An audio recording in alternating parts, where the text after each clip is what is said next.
बघू शकता इकडे इव्हनिंगचं वातावरण कसं झालेलं आहे. टाइम सांगितलं इव्हनिंगचे 6:45 वाजलेले आहेत आणि आज थोडंसं लवकरच पतिदेव घरी आलेले. तसं तर 10च्या नंतरच हे घरी येतात दररोज, म्हणजे 9-10 तरी सहज वाजतात. पण आज पहिल्यांदा घरी लवकर आलेले आहेत, कारण दिनेश बसलेला आहे गॅरेजमध्ये. म्हणत होते की दिनेशलाच घरी पाठवत होते, पण दिनेश आलेला नाही म्हणून हेच आलेले आहेत. म्हणजे ज्या दिवशी कामं कमी असतात त्या दिवशी कोणीतरी एक जणच राहतं, सगळेजण राहत नाहीयेत तिथं. तर आई येत्या वेळेस ना पाणीपुरी घेऊन आले आणि आल्यानंतर अगोदर फ्रेश झाले आणि आल्यानंतर काहीतरी चटपटीत खायचं मन असतं यांचं, म्हणजे काहीतरी मी बनवून पण ठेवत असते.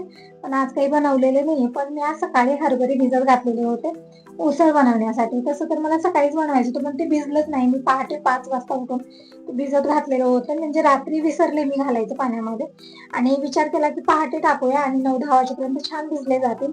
पण ते व्यवस्थित भिजलेच नाही, अर्धवटच भिजलेले होते. म्हणून मी नंतर उसळ काही बनवलेलं नाही, तसंच ठेवलेले होते हरभरे मी पाण्यामध्ये. तर आता छान फुललेले आहेत दिवसभरामध्ये. तर हे म्हणत होते की थोडंसं मीठ टाकून मला ते भाजून दे, म्हणजे खायला छान लागतं. तसं तर उसळ पण छान लागते किंवा मीठ टाकून शिजवलं तरी पण छान लागतं, पण म्हणत होते आज थोडंसं वेगळं खायचंय. तर छान मी मीठ टाकून हरभरे भाजून दिले आणि छान त्याचे तोंड पण फुटलेले होते ना, खाण्यासाठी खरंच खूप चविष्ट लागत होते.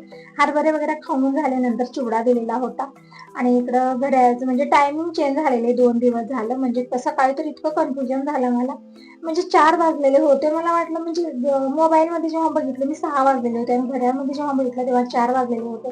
मला असं वाटलं आता तरी 4 वाजले तर आणखी जाऊन झोपावं, पण दिवस निघालेला होता त्यामुळे मी घडी तो न बघता मोबाईलमध्ये बघितलं. तेव्हा समजलं की मी खूप लेट झालेला आहे. म्हणजे असं कन्फ्युज होतं, म्हणजे मी मोबाईलमध्ये जास्त टायमिंग बघत नाहीये, घड्याळाकडेच माझं लक्ष जातं. त्यामुळे घड्याळ बंद असले ना त्याशी खरंच खूप मोठा धोका होतो मला. परत जाऊन झोपणारच होते, आज तसं झालेलं होतं. तिकडे पाणीपुरी वगैरे काढलेली आहे. फायनली सगळेजण घरी आलेले आहेत, म्हणजे दिनेश पण आले. आता टाइम सांगितलं तर 9 वाजले रात्रीचे आणि आज मी मसाले भात बनवलेला आहे. म्हणजे पाणीपुरी आणलेली होती, परत हरभरे चिवडा हे पण आम्ही खाल्लेला होता, त्यामुळे जास्त जेवणाची काही अपेक्षा नव्हती. म्हणून मी थोडासा मसाले भात बनवला आणि पाणीपुरी पण इकडे काढत आहे. तसं तर आल्यानंतर म्हणत होते की पाणीपुरी खा, तुला खूप आवडते ना. तर म्हणलं सगळ्यासोबत खाऊया, म्हणून मी काही ते काढलेलं नव्हतं. तर आता सगळं इकडे काढून घेत आहे.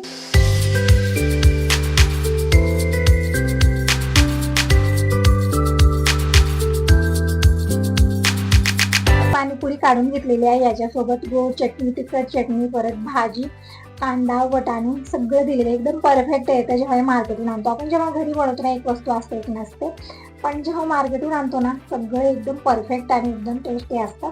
तर इकडे पाणीपुरी, तर त्या सगळ्या चटण्या वगैरे सगळं मी बाहेर आणून ठेवलेलं आहे आणि सगळ्यांना इकडे मसाले भाती वाढणार आहे. म्हणजे अगोदर आम्ही पाणीपुरी एन्जॉय करतो, नंतर मग गरमागरम मसाले भात देतो.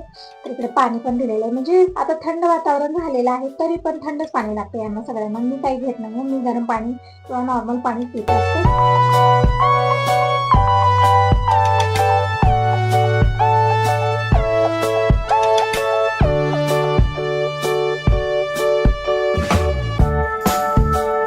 सगळ्यांना पाणी दिलं आणि त्या सगळ्यांची पंगत बसलेली आहे आणि यांनी मला पाणीपुरी भरून दिलेली आहे. एक वेळा दिनेशला देत आहेत, एक वेळा मला देत आहेत आणि स्वतः खात नाही. तर म्हणत आहे तुम्ही दोघ जणच खा, तुम्हाला खूप आवडते ना. तर सगळ्यांना जिकडे पाणीपुरी दिलेली आहे अगोदर, आम्ही पाणीपुरी एन्जॉय करत आहोत. तर तुम्ही सगळेजण कसला वेट करता, या सगळेजण पाणीपुरी एन्जॉय करायला. आणि इकडे मसाले भात एकदम मस्त बनलेला आहे आणि सोबत कांदा घेतलेला आहे आणि लिंबू घेतलेला आहे. इकडे सगळ्यांनाच मी जेवायला वाढत आहे. आमचे सगळ्यांचं जेवण झालं तर परत भांडे तरी खूप जास्त झाले, भांड्याचा ढिगारा लागलेला आहे. म्हणजे आज इव्हनिंगला चहा वगैरे बनवलेली जी भांडी झाली होती ना ती मी घासलेली नाही, दुसरीच कामं काढून बसले. आणि कधी कधी असं होतं ना की असू दे म्हणतो आपण आणि त्या नादामध्ये खूप जास्त कामं वाढतात, तसंच झालेलं आहे. तर आता निवांत सगळी भांडी घासते आरामात. मला रात्रीचे 11 तरी वाजणारच आहेत. म्हणजे थोडंसं रेस्ट घेतलेला हा नतीजा असतो की नंतर आपल्याला डबल कामं करावी लागतात, आणि तसंच झालेलं आहे माझं. खूप जास्त भांडी, किचन भरून गेलेले भांड्याने. इकडं अगोदर आम्ही जेवण करून निवांत टीव्ही बघत, म्हणजे अर्ध लक्ष टीव्हीकडे असतं, अर्ध लक्ष जेवणात, अर्ध लक्ष बोलण्यात, त्यामध्येच खूप लेट होतो. तर फायनली आमचं जेवण खाणं झालेले, भांडी घासत आहे. बाहेर बघू शकता पूर्णपणे अंधार झालेला आहे. टाइम सांगितलं रात्रीचे 11 वाजलेले. तर सगळ्यांना गुड नाईट, भेटूया सकाळी.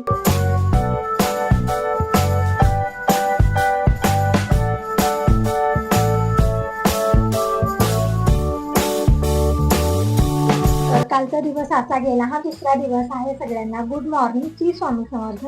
त्यावेळी टाइम सांगितलं सकाळचे 6:30 वाजलेले, सगळ्यांचं आवरून दिलेले, गॅरेजला गेलेले आहे. दिनेश पण उठलेला आहे आता, ब्रश वगैरे करत आहे आणि चिमण्या आलेल्या आहेत. तर अगोदर चिमण्याने मी तांदूळ टाकलेले आहेत. म्हणजे सकाळी थोडासाही लेट झाला की चिमण्याची गर्दी खूप ऐकू येते, म्हणजे चिव चिव चिव चिव सुरू असतं त्यांचं. मला वाटलं दिनेश उठलेला आहे, ब्रश करत आहे, पण नाही, झोपलेला आहे आणखी. सकाळी लवकर उठत नाही, 2-3 वेळा आवाज दिला त्याला. तर आता तो निवांत उठेल. अगोदरचा माझ्यासाठी डिकाशन चहा बनत आहे आणि आज मी इलेक्ट्रॉनिक कॅटलमध्ये चहा बनवलेला आहे, म्हणजे थोडंसं गॅस वाचेल. कारण गॅस बुक होतच नाही आता. मनात आहे 45 दिवसाच्या नंतर गॅस बुकिंग होणार.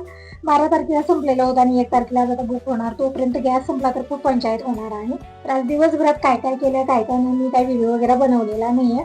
तर ही इव्हनिंगची वेळ आहे आणि दिनेश बघू शकता इकडं आज किती लवकर देवाला दिवा लावला. मी म्हणलं इतक्या लवकर का दिवा लावत आहे, म्हणजे देवापाशी दिवा तरी होता, पण तुळशीपाशी दिवा इतक्या लवकर लावलेला होता ना, म्हणजे 5:30 वाजलेले होते, आणखीन दिवस ऊन होतं, तेव्हाच तुळशीला दिवा लावला, अगरबत्ती लावली.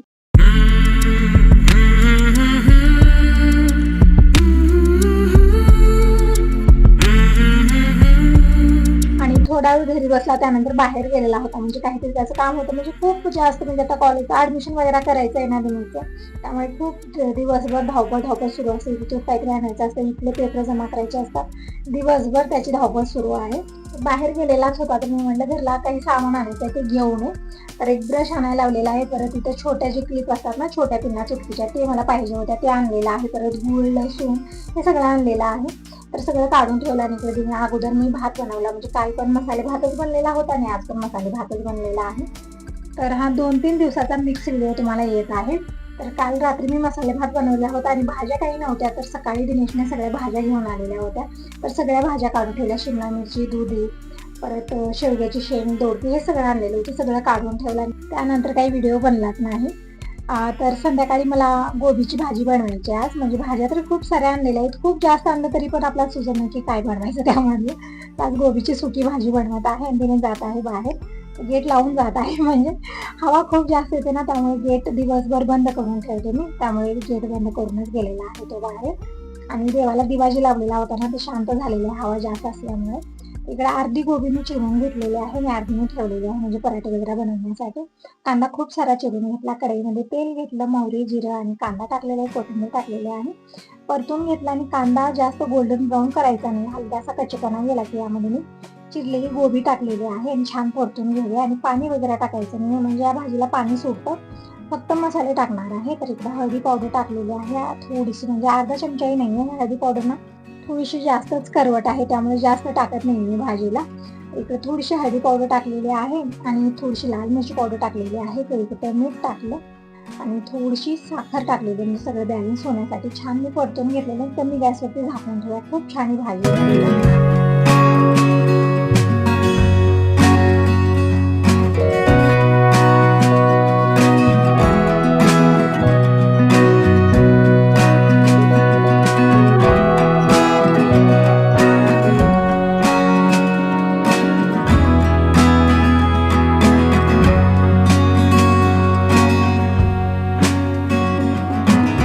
बघू शकता ही भाजी मस्त वापरलेली आहे आणि यामध्ये काही नाही, साधी सिंपल भाजी बनलेली आहे, जास्त मसाले किंवा हे ते मी टाकलेलं नाहीये, पण साधी सिंपल खाण्यासाठी खूपच टेस्टी गोबीची भाजी बनलेली आहे. आणि आपल्याला सगळ्यांना टेन्शन एकच असतं की काय भाजी बनवायची, तर संध्याकाळच्या वेळी ठीक पण आहे हे. आणि मी खारे शेंगदाणे बनवलेले होते, म्हणजे मसाला शेंगदाणा बनवलेला होता, व्हिडिओ पण तुम्हाला आलेला आहे. दिनेश आज खायला घेतलेला आहे, म्हणजे काल खाल्लेला नाही, दिनेशला तोंड आलेला आहे, म्हणजे काहीच खात नाही. पुण्याहून आल्यापासून असं झालं, मी काही रेसिपी बनवते म्हणतो मम्मी तिखट लागत आहे, सगळं तिखट लागत आहे. मला पण टेन्शन आलेली की याला काय बनवून देऊ, कारण कितीही मी थोडंसं घातलं ना तरी पण म्हणतो की मम्मी तिखटच लागत आहे. म्हणजे तिथलं जेवण करून याच्यात तोंडाचं टेस्ट बदललं, काय तोंड आलेलं आहे मला काही समजत नाहीये, खूप टेन्शन आलेलं आहे. पण आता तर इकडे बघू शकता आजी आलेला आहे दिनेशला भेटण्यासाठी, म्हणजे आज दुपारीच आला तो, म्हणजे दिनेश 3-4 दिवस झालेला आहे ना आजीला, आता माहिती झालेला आहे. तो म्हणतो आम्ही भैयाला भेटण्यासाठी आलेला आहे. तर म्हणलं आजीला जेवण कर, तर आता जेवण करून तो आलेला आहे घरात ना, तर म्हणलं थोड्या वेळानं करेल तो जेवण. तर इकडे मी जे मसाला शेंगदाणा बनवलेला होता ना, ते आजीला दिला आणि मी म्हणलं की बाबा तू खाऊन सांग तिखट आहे का हे. तर आजी खाऊन सांगत आहे की भैया अजिबात तिखट झालेली, किती छान आणि टेस्टी झालेला आहे, किती छान क्रिस्पी झालेले ते शेंगदाणे.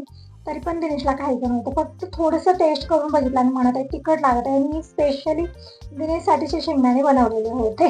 तर आता गोड काहीतरी मी बनवणार आहे, म्हणजे चिक्की किंवा रवा लाडू वगैरे असे खूप आवडतात दिनेशला. आणि तिखट पण लागत नाही ना, म्हणजे त्याला तिखट खूप लागत आहे आजकाल. तर इकडे एक गुलाबजामुन ठेवलेलं होतं. तर दिनेशला म्हणलं तू खा, तुला तिखट लागतं, म्हणजे आजीला सगळं जमतं, तुला जमणार नाही.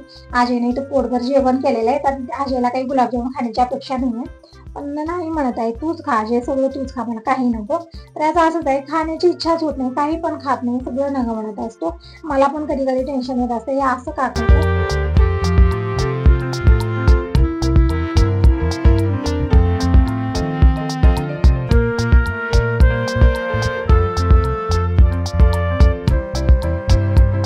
जे आपण स्वयंपाक बनवतो, जे मुलाच्या आवडीचं बनवतो आणि मुलंच नाही खाले तर थोडंसं टेन्शन येतं. इकडं बघू शकता दोघा भावांचं सुरू झालेलं आहे. आता अजय म्हणतो थोडंसं गुलाबजामुन खा, आणि तो नका म्हणत आहे. तर अजय त्याला जाऊ देत नाही, म्हणत आहे अगोदर माझ्या हाताने गुलाबजामुन खातो.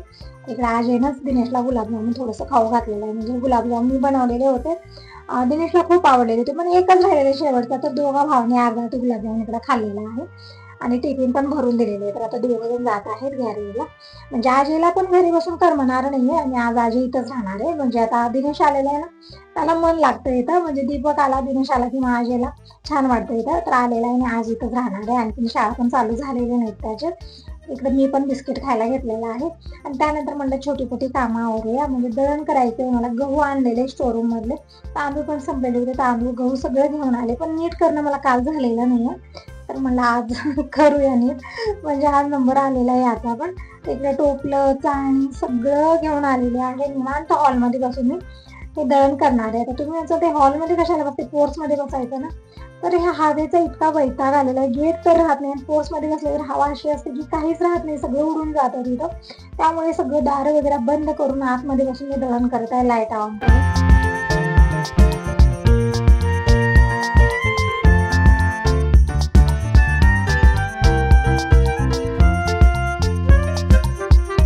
म्हणजे घर कडेला असणाऱ्या हेच असेल मला असं वाटतं. म्हणजे हवा इतकी असते ना, इतका वैताग घेऊन जातो की बाहेर बसणं कठीण होतं. थोडंसं बाहेर बसणं, वातावरणाचा एन्जॉय घेणं आजकाल तर अजिबात होत नाहीये. कारण पाऊस तर नाहीये, फक्त हवा असते दिवसभर, ऊन पण नाही, पाऊस पण नाहीये, फक्त हवा असते. इतका वैताग आलेला आहे, एक वेगळंच वातावरण झालेलं आहे आजकालचं. तिकडे गहू अगोदर मी चाळणी करून घेते, म्हणजे खूप माती आहे या गव्हामध्ये, गावाकडून गहू आलेले आहे, त्यामुळे यामध्ये माती खूप जास्त आहे आणि नीट करायला मला पूर्ण आजचा दिवस जाणार आहे. कारण यामध्ये एकदम बारीक माती आहे, ती चाळणी केल्यानं जात आहे सगळी. आणि नंतर जे मोठे मोठे खडे आहेत ना, ते सगळे मला वेचूनच काढावं लागणार आहे, म्हणजे गव्हाच्या बरोबर जे आहेत ते. मी उन्हाळा असला तरी गहू धुवूनच टाकले असते, पण आता वातावरण थोडंसं असं आहे ना, म्हणजे कधी पाऊस येऊ शकतो आणि ऊन पण तितकं नाही की गहू व्यवस्थित वाटेल. म्हणून मला चाळणी करूया आणि दिवस गेला तर काही हरकत नाही, नीट करूया, म्हणजे सगळं निवडून काढूया एक एक खडे. इकडे अगोदर तर सगळं मी चाळणी केलेलं आहे.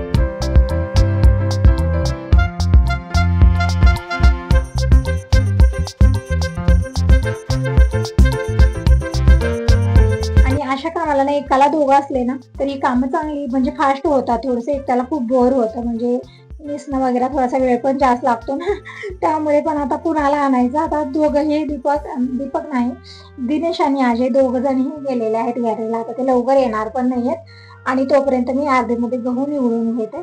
इकडं सुपात घेतलेले, थोडंसं फटकून घेतलं, म्हणजे यामध्ये काड्या पण खूप जास्त आहेत, खूपच असे गहू आहे, त्याला धुवून टाकलेलं ठीक होतं आणि वातावरणामुळे मी देऊ शकले नाही. इकडे निवांत ताटलीमध्ये घेऊन आता एक एक खडा काडी सगळं वेचून काढत आहे. इकडे बघू शकता दोघ जणी आलेले आहेत आणि इकडे ग्लुकॉन डी बनवत आहे दिनेश. मी म्हणलं मला थोडंसं चहा बनवून दे, डिकाशन चहा बनवून दे, कारण केव्हापासून बसलेले आहे आणि बसल्या बसल्या खूप मला कंठाळा पण आला, आळस पण येत आहे. तर मला चहा बनवून दे. तर चहा बनवलेला नाही, म्हणत आहे मम्मी चहा पिऊन ये, चहा चांगला नसतो आपल्या शरीरासाठी. तर त्याचं एकदम बरोबर आहे, पण आळस खूप येत आहे म्हणून मी म्हणलेलं होतं. पण इथं बघू शकता ग्लुकॉन डी केलेला आहे दिनेशनं, म्हणजे पावडर आणलेलं होतं आणि यामध्ये टाकले 2-2 चमचे आणि पाणी टाकलेलं आहे, छान मिक्स केलं आणि सगळ्यांना पिण्यासाठी दिलेलं आहे. छान आहे, म्हणजे एनर्जी पण बनवून राहते यानं, चांगलं असतं. तर इकडे आता गहू तरी निवडणार दिवसभरात होणार नाहीये मला, म्हणजे दिवसच नाव तर 6 वाजले, आणखी ऊन पण आहे, पण 7 वाजता एकदमच अंधार पडतो. तर बघा जितकं जमलं तितकं मी आज निवडणार आहे, बाकीचं उद्या निवडणार आहे, कारण दळण तर करायचंय, गव्हाचं पीठ संपलेलं आहे. तर असं टाईम हाच होता आजचा व्हिडिओ. कसा वाटला नक्की सांगा. पहिल्यांदा बघत असाल तर चॅनलला सबस्क्राईब करा. कमेंट करून नक्की सांगा तुम्हाला माझे व्हिडिओ कसे वाटतात. तर इकडे ग्लुकॉन पिऊन झालेले आहे. आता गहू सगळे निवडून घेते मी, म्हणजे झाले तितके. Bye bye, take care.